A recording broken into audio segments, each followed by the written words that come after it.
Srimad Bhgavatam, Canto 6, Chapter 16, entitled Ketu Meet the Lord, text number 11.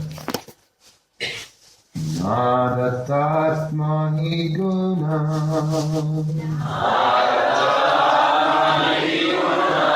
Nadu samna kriyafalam Udasina vadasina Paravaradrikishvara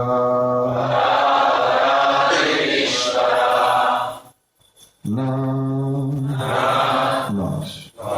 Adate accepts Atma the Supreme Lord He indeed Guna happiness not Dosham unhappiness nor Kriyafalam the result of any fruitive activity Udasinava exactly like a neutral man Asinaha sitting in the core of the heart Paravaradrik seeing the cause and effect Ishvaraha the Supreme Lord. Translation: the Supreme Lord, Atma, the creator of cause and effect, does not accept the happiness and distress that results from fruitive actions. He is completely independent of having to accept a material body, and because he has no material body, he is always neutral. The living entities, being part and parcel of the Lord, possess his qualities in a minute quantity. Therefore, one should not be affected by lamentation. Purport: the conditioned soul has friends and enemies. He is affected by the good qualities and the faults of his position. The Supreme Lord, however, is always transcendental because he is the Ishvara, the Supreme Controller. He is not affected by duality. It may therefore be said that he sits in the core of everyone's heart as the neutral witness of the causes and effect of one's activities, good and bad. We should also understand that udasina, neutral, does not mean that he takes no action. Rather, it means that he is not personally affected. For example, a court judge is neutral when two opposing parties appear before him, but he still takes action as the case warrants. To become completely neutral, indifferent to material activities, we should simply seek shelter at the lotus feet of the Supreme Neutral Person. Maharaja Ketu was advised that remaining neutral in such trying circumstances as the death of one's son is impossible. Nevertheless, since the Lord knows how to adjust everything, the best course is to depend upon him and do one's duty in devotional service to the Lord. In all circumstances, one should be undisturbed by duality, as stated in Bhagavad Gita 2:47. Karmani eva vikaraste ma phalesu karachana makarma phala hetu bhuvamate samyasta karmani.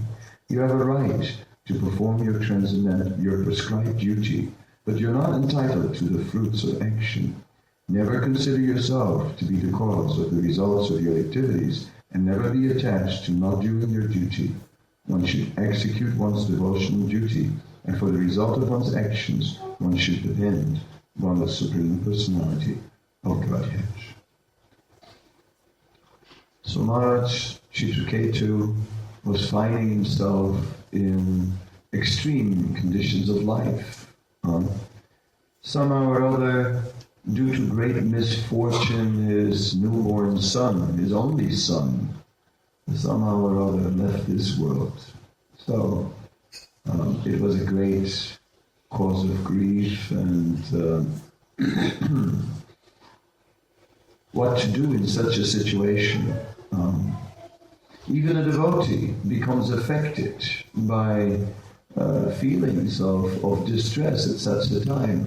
Even although we know we're not this body, even although we know the living being doesn't die, doesn't take birth, namriyate, jayate, nakadachin.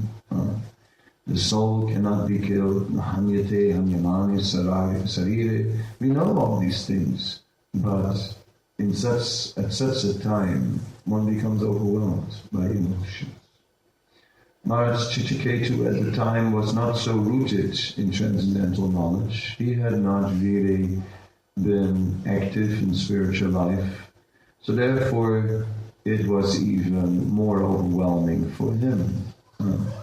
As a person who is not practicing spiritual life, at such a time can really see nothing else, has no philosophical perspective to sort of relativize the emotions. The emotions may be there, but when one has knowledge, then at the same time the knowledge is also there, and one can sort of speak to himself and say, yes, but still the soul is eternal. Still, my son has not really died. And that conviction, it helps. Of course, it's not really the solution, because one feels the burning separation from the son at such a time. So Maharaja Ketu's predicament was certainly very difficult. Still, we are here looking at various verses which give us the philosophical perspective. Because in a way there is a Ketu in us. In a way we're looking at ourselves. So this kind of engaged reading of the Bhagavatam is important. Not just we're hearing a story about some king long, long ago it happened. No, we're hearing a story about life, and Ketu is a typical person who reacts like anybody else would react, like we would react. And therefore there is a little Ketu in us. And really, what we are hearing here is relevant to us. It is exactly that which will give us the transcendental vision, which will be the source of our strength at the time of a calamity, where we can see the bigger picture. Because ultimately, that is the point, to see the bigger, eternal picture. Do not just become so overwhelmed by the temporary causes and temporary effects that come about due to the material nature. Material nature is acting. It creates all these situations. Prakriti kriyamani gunakarmani sarvasa ahankara vimudadma kartam iti manyate. We are not the doer of activities. We are not creating our world. Although we may be planning and scheming and making arrangement and saving and and planning 1-year plan, 3-year plan, 5-year plan. In 5 years from now, we will be a little different than what we think now. That is the nature of material life. Rather than that we are making our life. When you're, let's say, 20, then there is a burning question. And the question is, what am I going to make of my life? I have big choices to make. What choices shall I make? What will I make of my life? When you're 25 years later, when you're 45 or 50, then you know that you're not going to make anything of your life. Life is happening to you. It's just basically happening to you. It takes its own direction, and somehow or other you try to get some grip on that and steer it. And it looks like yes, I am steering my life in a direction, but in hindsight you say, actually, I had no grip on it at all. It just took a course of its own. That's the way it really will be. Here, the Supreme Lord is the creator of cause and effect. So therefore, whatever happens, we have to see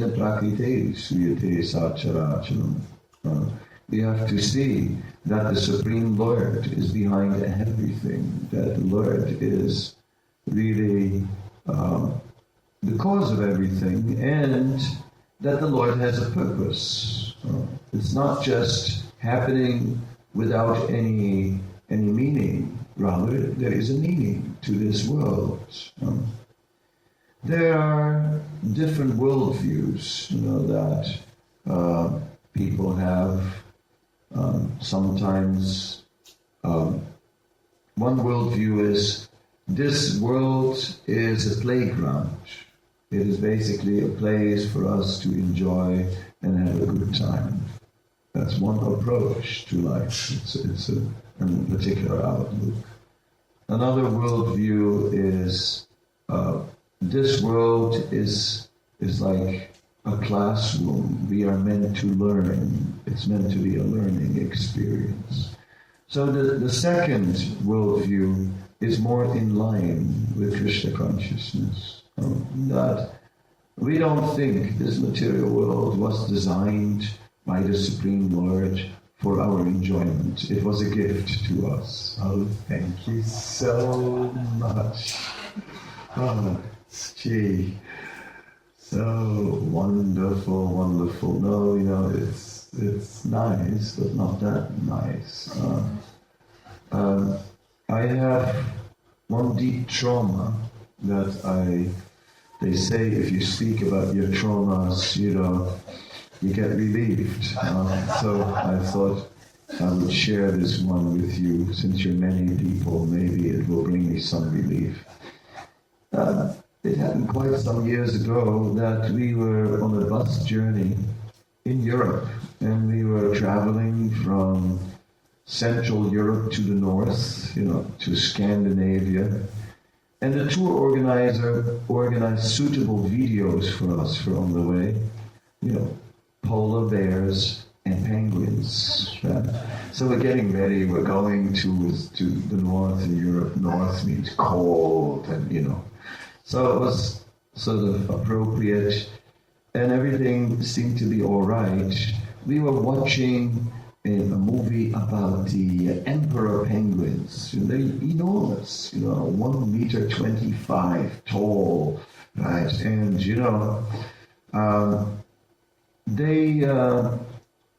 they lay their eggs sort of in fall, an awkward time. But in the fall, they lay their eggs, and then, yes, both female and males take turns in sitting on the eggs. And then, then as the polar winter sets in, then the women go to the south to an island, stay there an island to the south, and it's the men that sit throughout the winter on those eggs in the polar night at temperatures of -70 or -80. So they sit there the whole winter on these eggs. And then at the end of the winter, when the first rays of sunlight begin to appear in the sky, because it's 6 months dark and 6 months light, but then when the sun appears, these male penguins, they also go south and join their ladies' fortification on the island. And the eggs are left alone to warm up in the sun rays. And as the sun rays are just warming up the eggs, yes, you see cracks appearing in hundreds or maybe thousands of such eggs which are lying on the ice, and the little penguins come out and they step on the ice, and the ice was sort of sloping, and the penguins with their natural flat feet sort of have natural skis attached to their feet, and within moments they figured it out. And before you knew it, they were expertly skiing down the hill, all of them going down, and just going straight for the edge, and then just like over the edge and in a big dive about ready to plunge into the water. And then from the water came these enormous jaws of a killer whale who swallowed all my pain. That's my trauma. Oh my God, my penguins. Oh no, they were so happy. Really, they were so happy. At the peak of their happiness, this monster killer whale just swallowed them, the demon. Just see. So yes, this is the material world, I'm sorry. But ever since that traumatic experience, I see a killer whale in every situation. Wherever I look, just at the height of the fun, I'm waiting for the jaws to appear and say, it's not gonna last. It's not gonna last. Mind my words. Everything in this material world, there is always the spoiling factor. The spoiling factor. It's, what can I do? A typical case of clinical depression. What to do about it? Or is it realism? Is it the nature of the material world? So yes, everything in the world breaks down, and it comes into being, it develops for some while, it grows, it flourishes, gives off some byproducts, begins to dwindle and ceases to exist. These are known as the 6 transformations, the stat avikar of anything and everything in this world. So, even if it's not dramatic, by some jaws appearing from the water, then it's time. It's the slow grinding stone of time. There was that movie, Shangri-La. I don't know if you ever saw it, but if you saw the movie, but in the movie there is this person who finds this valley, and it's like really a little paradise, and nobody ages in this valley, and he gets entrance in the valley, and he just stays young and with everybody else, but after a while, he begins to hanker for civilization, just like we have the same when we are in India, in holy places like Mayapur. You start to think of supermarkets and, milkshakes and things that they don't have there. And you want to go back to a place like Sydney after a while, although you're in that holy dome. So in this story, the same thing. The man started to feel some attachment to his previous life and wanted to go back. And then he goes out of Shangri-La, out of the valley, and then all the age grows on him. And the movie was shocking because he was like, I don't know how many years of age, but it all grew on him in a moment.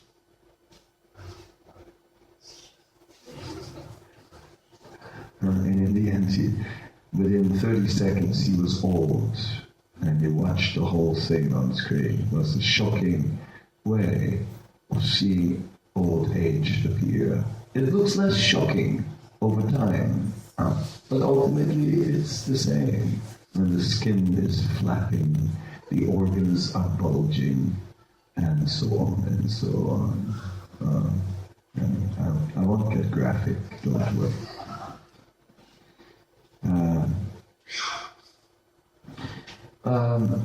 Maybe at the end a little bit, just to spice it up. But before I do that, I'll stick a little bit to the verse. So cause and effect are there, and ultimately they have its origin in the Supreme Lord. The Supreme Lord does not accept the happiness and distress that result from fruitive actions. How is that? Because the Supreme Lord is not rooted in this identity. It's just, how serious are you going to take a movie or a dream?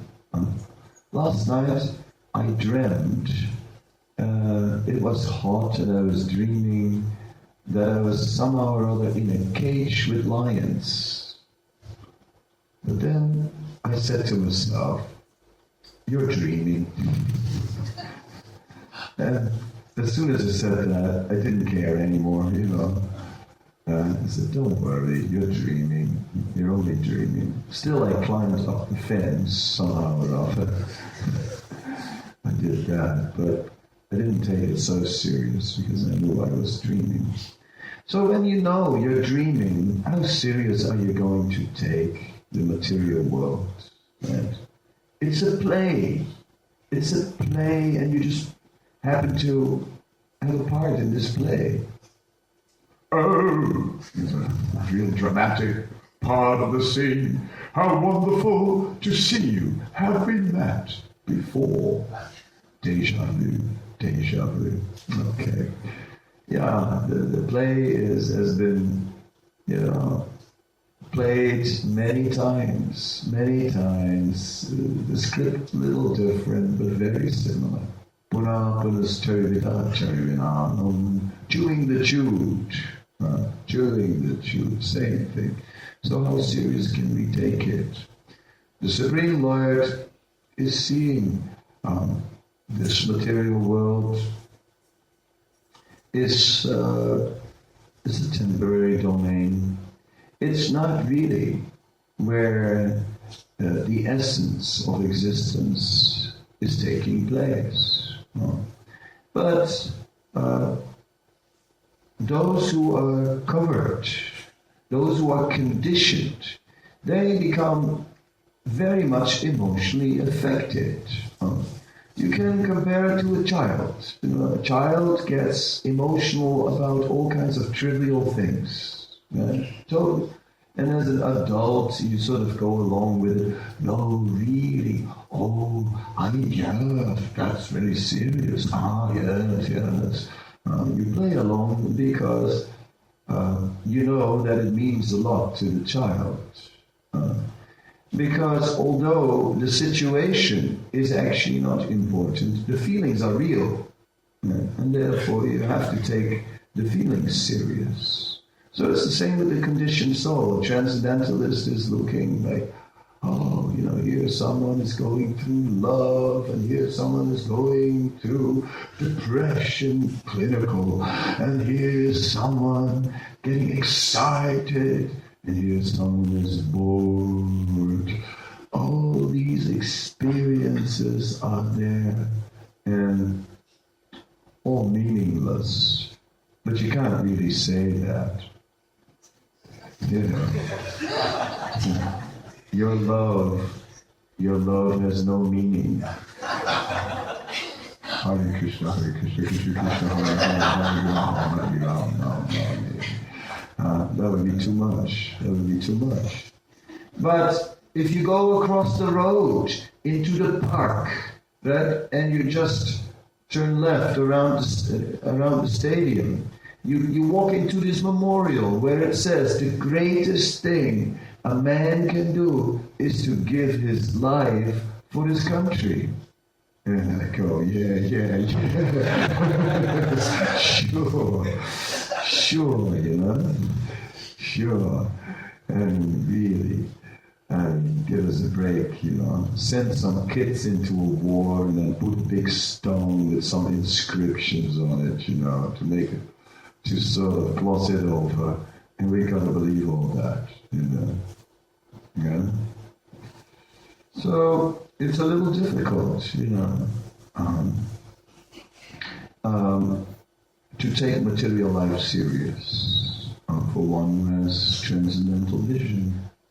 And that's only the beginning.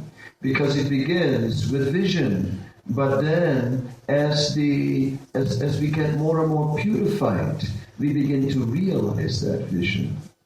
First, transcendental knowledge, then realized knowledge. That means in the heart. And then, on the emotional level, we rise above. Then we also become neutral to the material world. Yeah. Yes, everything fell to pieces. Yes. Oh, yes.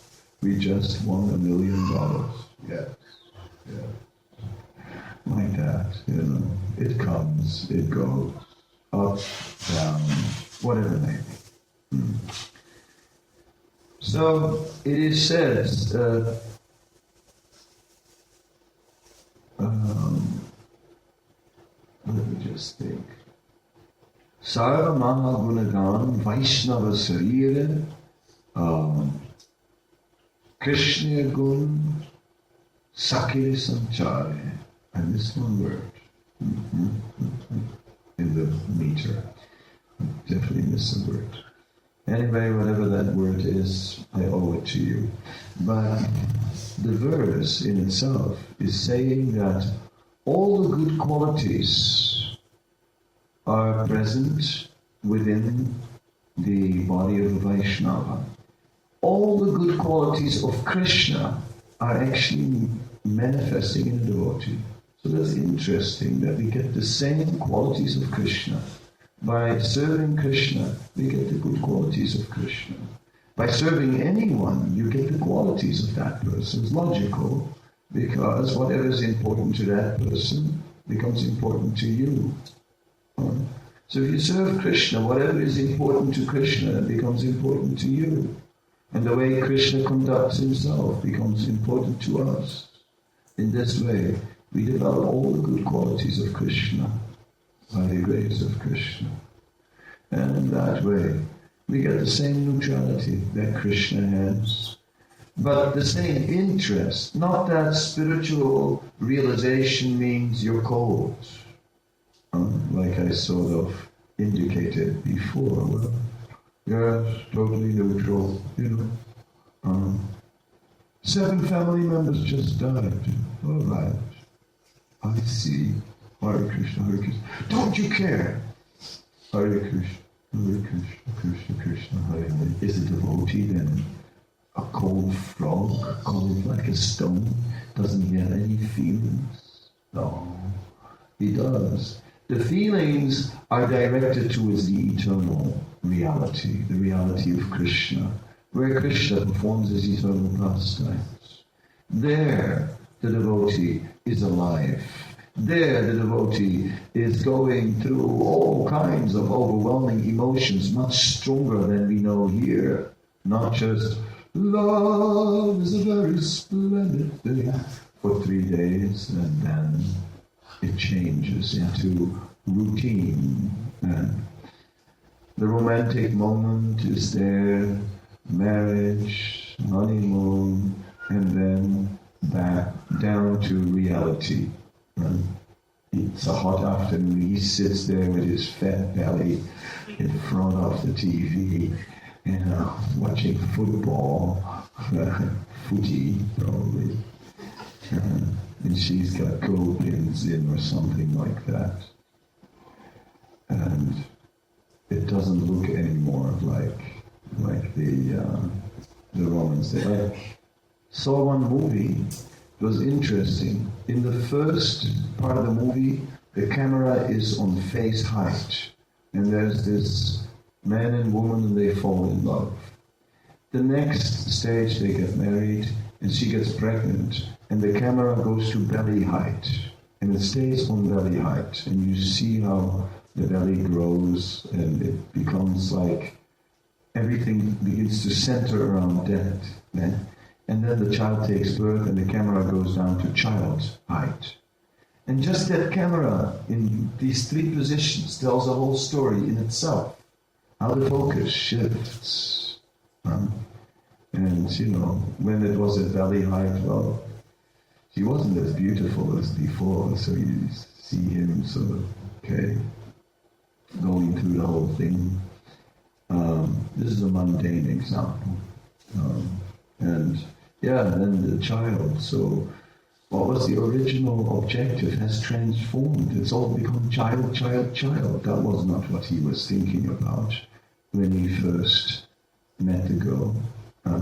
I have a cartoon, and the cartoon, and many cartoons, but this particular cartoon, it shows a boy and girl meeting. It shows he's offering her a bunch of flowers, right? And then it shows two thought bubbles, and they overlap, right? And in his bubble there is only one thought, sex, right? And in her bubble that's also there, but there's also children, family, home, grandchildren. It's all in the bubble. Right? Interesting. His thought was only sex. And then all these other things come. It's like, oh my God, I never thought of that. Help. So material conditioned life, not devotee. Devotee life should rise above this. It doesn't always, but like that. So gradually one becomes neutral to the material energy and one's focus shifts towards Krishna and his eternal activities, and one realizes this is actually the reality. At that stage, one becomes transcendental to the physical material world. And I'll end with that, with my story that I promised you.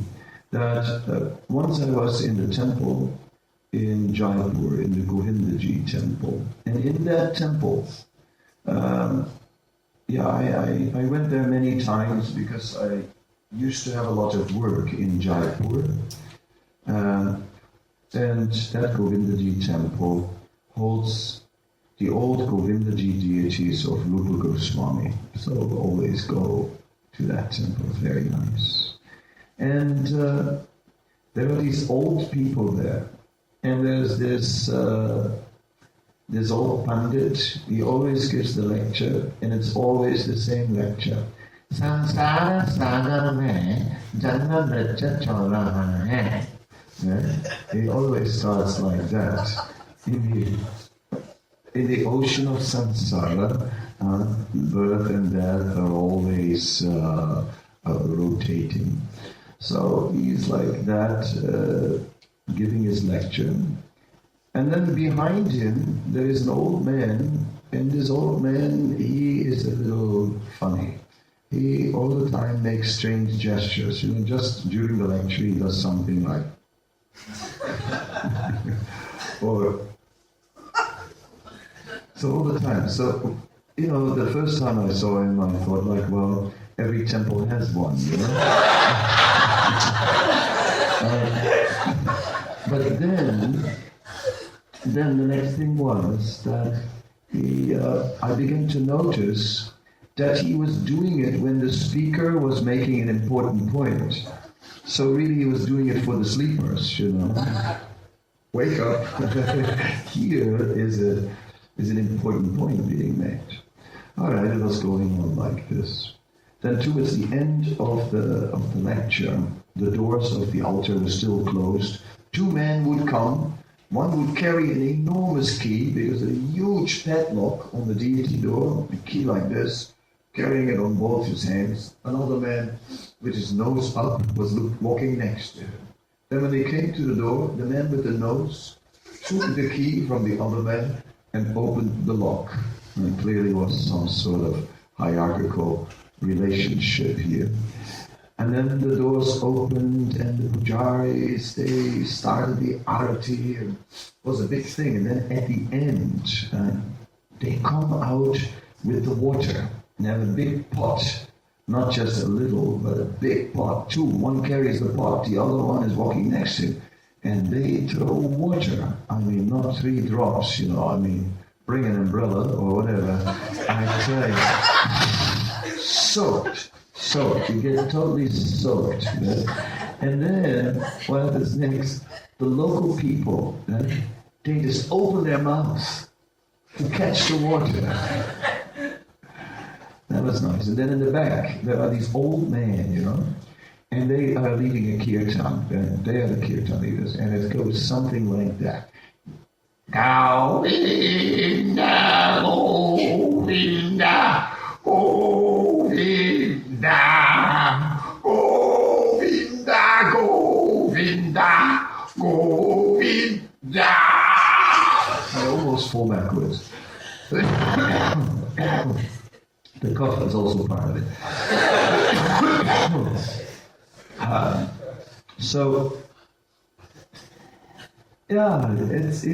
It's just very nice to see these old people so fired up, so eager. There was an old lady, she pulled my kurta. I go, sannyasi. I'm lady about this, sannyasi. And she pulled again. And they go, not in the temple, asking for some money. I thought, in the temple, you can't do that. Then she pulls out these little binoculars out of her pocket, out of her cloth. And she gives it to me. I look. So I look, and I looked at Govindaji, and close-up darshan, really nice. And then I saw that Govindaji had a watch. You have to have a watch in India. If you don't have a watch, you are nobody. So Govindaji also had. Very nice. Nice to see all this worship. And then suddenly, all the people start running and run out of the temple. And then you go to the Gopinath Mandir. If you're quick, you run behind them, you make it to Gopinath Mandir. And there are the old ladies. They're leading the kirtan. And they are old. They're so old that their chins and noses have almost grown together. But they are dancing like young gopis. And it is not difficult to understand that only a little bit of time is separating them from actually dancing eternally in the young bodies of gopis. So these beautiful old people, not defeated by time, not defeated by life, not defeated by the fact that due to old age they have lost everything.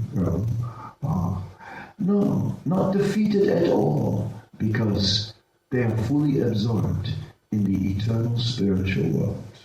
And that makes them into beautiful old people. And I know for a fact that this movement will also produce many beautiful old people. And that is something amazing, something to look forward to. So we're not worried about getting old. We tolerate a few discomforts, but we know that actually it brings us closer and closer to Krishna and to the spiritual world. So we never lose. We only gain over time, because every moment is spent in devotional service. With that, I'll end. Any questions? Any comments? Maybe some time to think. Maharaj, you mentioned that the devotee has the full range of spiritual emotion because of their connection and aspiration towards the spiritual world, therefore they are not callous. But in a material sense, the devotee may have the position of wanting to console someone go through these material realities. So what approach does the devotee take in that particular situation? Well, I gave when we are finding that the devotee has the full range of emotions in the spiritual plane and therefore not callous to the... but yet, one might want to console a person in this material world. Yes, we do so, and that is fine, up to an extent. We need to. We will console people if in the end the result is that they'll come closer to Krishna. So if they are, after that support from our side, willing to take up a little bit of devotional service, oh yes, we will console, we will support, we will hear, we will give them time. And, but be limited to that. We're not going to invest all kinds of energy to comfort people if they're not willing to take up devotional service. Then we stay neutral. Furthermore, we have to see what our own capacity is to absorb all that negative energy.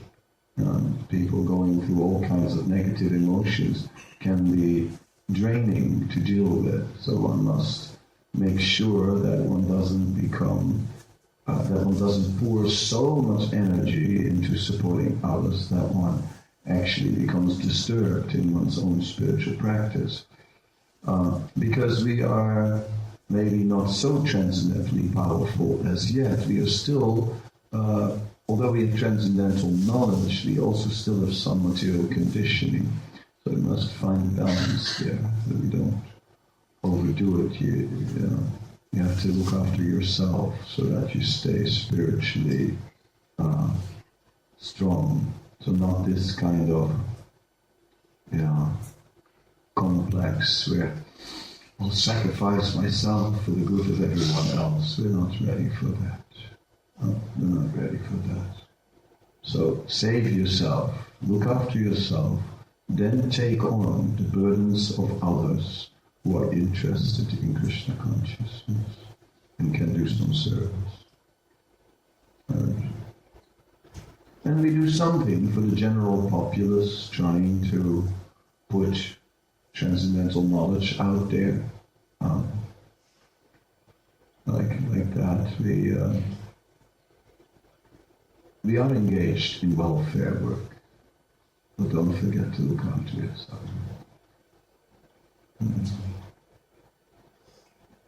Other question? Yes. The action of one family member will bring happiness to that member. The action of one family member can bring happiness to that family member. But it may bring sorrow to another member of the family.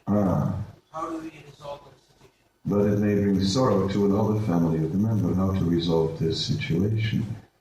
Yes, Bhagavatam is giving us a verse, Riteritam yad pratyeta na pratyeta chatmani tadvityat atmano mayam yato tamayato basa. It is said that one must measure the value of something by its relationship with Krishna. So you look at that situation and see what is the interest of Krishna in this situation. So it's not just between two family members, there's always the third party. The third party is Krishna. So now, is this behavior for my family member, is it good for Krishna or is it bad for Krishna? If it's bad for Krishna, we'll take action against it. Stop this. You're disturbing everyone. This is nonsense. But if it is favorable for Krishna, all right, then we tolerate the discomfort caused by his activity. Say, you have one family member, he gets up at 3 in the morning while everyone is asleep and he starts ringing bells in his puja. That is good, even although you can't sleep and think, why is he have to ring these bells now? This is too much. I have to work today and he's ringing bells. Stop this ringing. No, these bells bless the whole house because he's worshipping Krishna. So tolerate. But if he has a party up there with his friends and there's bottles with undrinkable things, yes, then you can march on the room and say, not in my house, out. Like this. So Krishna is the yardstick by which we measure good and bad.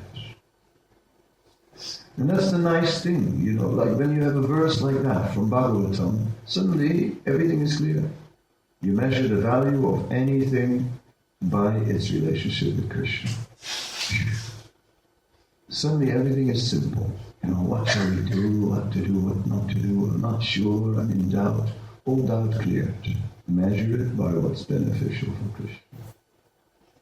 You say, yes, but sometimes if you go left, it's beneficial for Krishna, and if you go right, it's also beneficial for Krishna. Then what should you do? Then it doesn't matter. Go left or go right.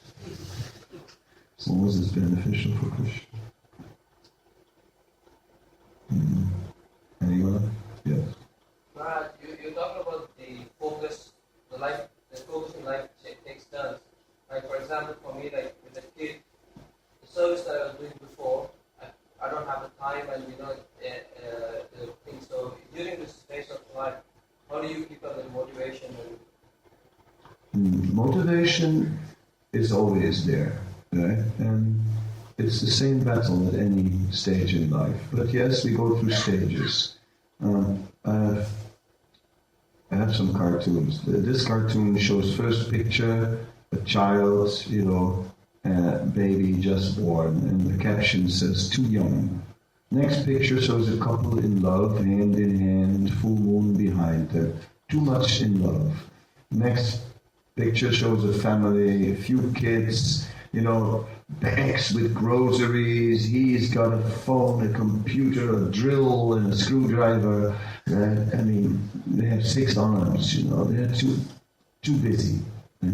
Next picture, old man, deaf, too old. Yes. Last picture, cross on the grave, too late. So at every stage of life we have an excuse. We always have an excuse. Yeah. So now you can say, I always thought chanting Hare Krishna was very difficult, and now I have the perfect excuse, children. So happy that I have children because I don't have to chant Hare Krishna anymore. It's a relief, right? Because now I have very good arguments not to chant. No, chanting must be done under any condition of life, and no material difficulty can ever be accepted as a valid excuse for not chanting.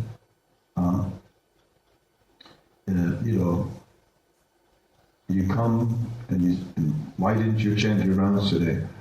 I broke my leg. That's not a valid excuse. You could have chanted in the hospital.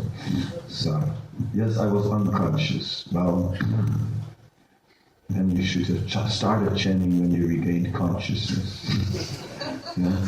So, we don't accept any excuse when it comes to chanting. Sorry, that's the first point.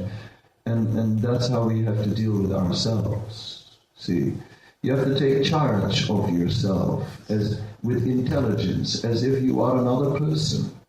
Looking at yourself, here you are. In your intelligence, it's as if it is another person looking at yourself. And then you see yourself coming with excuses. I'm too busy. Sorry, that's not an excuse. Make time. You manage to make time when you really want it. For your favorite TV program. Chant. So yes, so we must, with our intelligence, take charge and make arrangements, make time to chant. And chant with a plan. Don't just let chanting happen. I have to chant 16 rounds. I'm really trying, but I'm so busy. You can't believe how busy I am. I just can't do it. I just don't have the time. I try every day, Don't have the time. Bad time management. You have a time management problem. Yes, you are chanting without a plan. How do you think you'll get it done without a plan? You have to have a plan. Right? You have to build it in the day. So I'll chant here, I'll chant there, and I need so much time for 16 rounds, so many rounds here, so many rounds there. Yeah, that's how it's done. Otherwise, I also have a plan to chant today because I just arrived in Australia and I'm sort of still dizzy and disoriented and looking at where am I? And seems to be Sydney. And then it's 3 programs today. 3 programs. So I have to chant some rounds on the drive to make sure I don't fall asleep and that the driver is not going to try and reveal his heart to me while driving.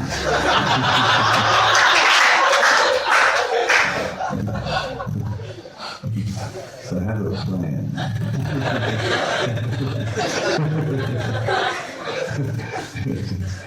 I want the driver in the back.